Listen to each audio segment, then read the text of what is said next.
ভাই ও দামে হয় না। আমার সাইকেল ব্রিটিশ পিরিয়ডের সাইকেল, খুব ভারী, খুব হার্ডি সাইকেল।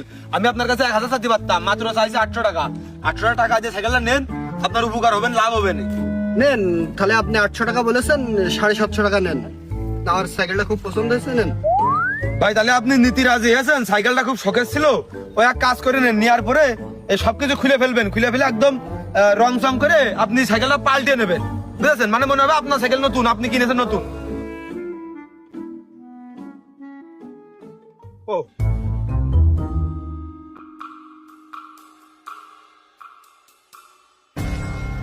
তাহলে সাইকেল বেচলাম 750, আর ওইদিকে কুরবানের দিতি ভাই দিয়েছে 700, ওখান থেকে 100 আমি টান দিয়ে রেখে দেবো, 600 দেবো, আর এদিকে 750, তাহলে 750 আর 100 850।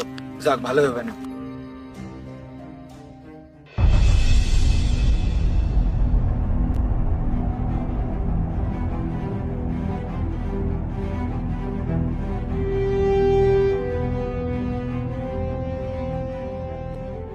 তাহলে আর কি, কুরবান চাচা, আমি বাগানটা দেখে শুনে রাখেন, আমি যেন আসার পর দেখি সবকিছু পরিষ্কার পরিচ্ছন্ন আছে।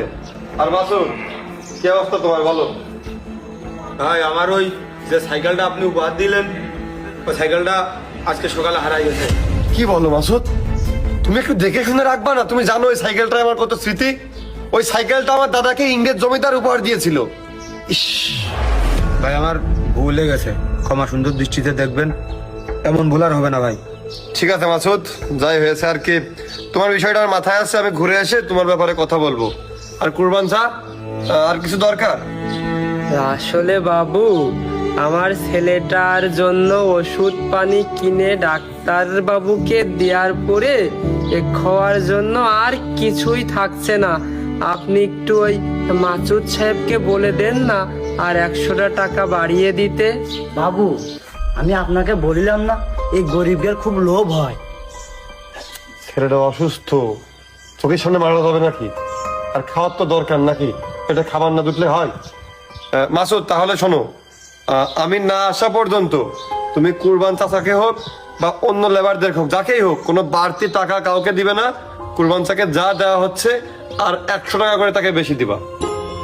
আপনার এই ঋণ আমি কখনোই ভুলবো না। আর আমার ছেলেকে আমি একদিন নিয়ে আসবো, আপনি মাথায় হাত দিয়ে দোয়া করে দেবেন। আগে তো সুস্থ হোক, তাহলে আর কি, সব রেডি তো? আমার হয়তো ফিরতে ফাল্গুন মাস সম্পূর্ণই লেগে যাবে। তো সবাই দেখে শুনে রাখো, সবকিছু নিজেদের খেয়াল রাখো আর কি।